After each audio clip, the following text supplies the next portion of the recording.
Hi, this is Matt Shea, your 4th District State Representative. Thank you for tuning in for this week's legislative update, our final video report for this 105-day session.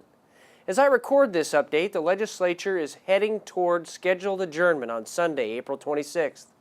Much remains to be done, but there have been some developments in the past few days that have changed the landscape surrounding the final budget writing process. A recent public opinion poll indicated that Washington citizens would not support a tax increase, and in response, Senate Democrats announced they would not push ahead with a plan to send a tax measure to the voters in November. A statement from their caucus said, "There's no support for sending a ballot measure to the public to raise taxes." A stroke of sheer genius. Of course there was no support.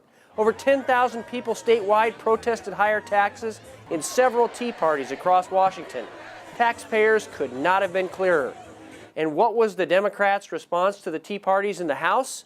They chose that day to introduce billions of dollars in tax increases, including a $900 million sales tax increase, on the very same day.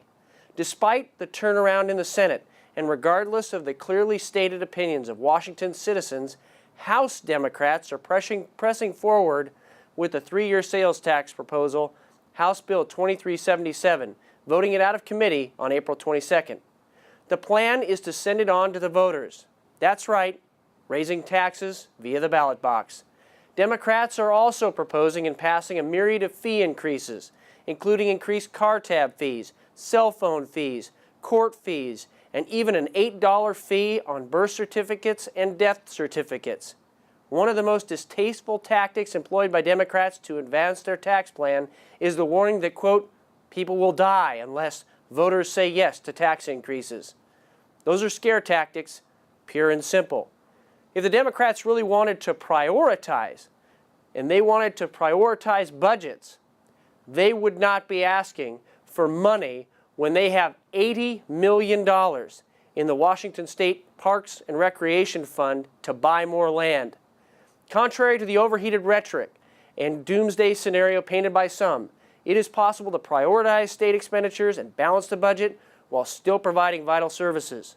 What the process is not about is spending time passing legislation naming the Olympic marmot, for instance, the official endemic mammal of the state of Washington. Our answer all along has been to prioritize spending on education, public safety, transportation, and protecting our most vulnerable citizens. Government can be more efficient, but that requires making a clear distinction between what we want and what we can afford, just like you and I with our own family budgets. Throughout the session, my Republican colleagues and I have firmly and consistently said that we do not support ballot box budgeting. The citizens of Washington didn't cause the problem that led to our $9 billion budget deficit, and it's wrong to balance the budget on the backs of taxpayers by asking them for a bailout. Olympia has a spending problem, not a revenue problem. In these final days of session, I will adamantly oppose any attempts to increase taxes. Enough is enough. It's time to stop the tax talk and actually balance the budget. I'm Representative Matt Shea. Thank you for watching.